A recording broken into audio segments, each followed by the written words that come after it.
Do you have an orbital sander that is running less smooth, no longer runs at full power, has decreased its effectiveness over time, or having shown some of these other symptoms, has just stopped running altogether?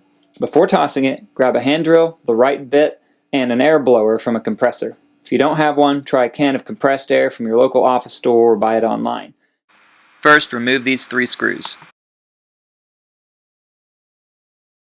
Next, take a picture from overhead so you don't forget where the wiring is supposed to go.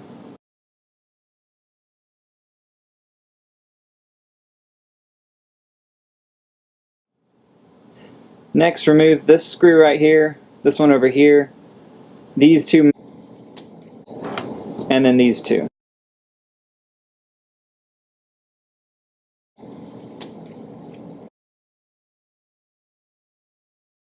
Set all these wires to the side. You don't want to put tension on the wires. Remove this rubber gasket. And then turn it on its side. And gently remove the half that has the screws in it. You don't want to just open it recklessly and have all the motor pieces end up on the floor. Once you get it open, make sure you blow it off really good. You can rotate this around a little bit, clean off every little square inch of it. You can also take the pad off if that helps you for blowing it clean.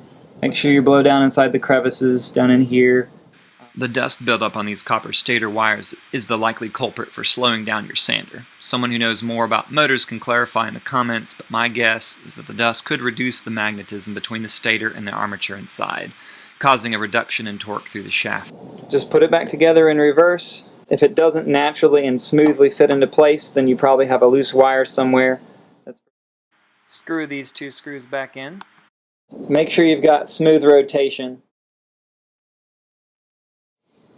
Make sure that this isn't torquing. Get your cord set so it's easy, and then you can set this right back in place nice and smooth. Make sure you don't put this on backwards. Don't forget these last 2 screws. The on-off switch actually seats in this top piece right here. Don't forget your rubber gasket. Time for a test. This might be obvious, but my conclusion is that to prevent this in the future, just empty the dust collector before it gets full. And we're back to 100%.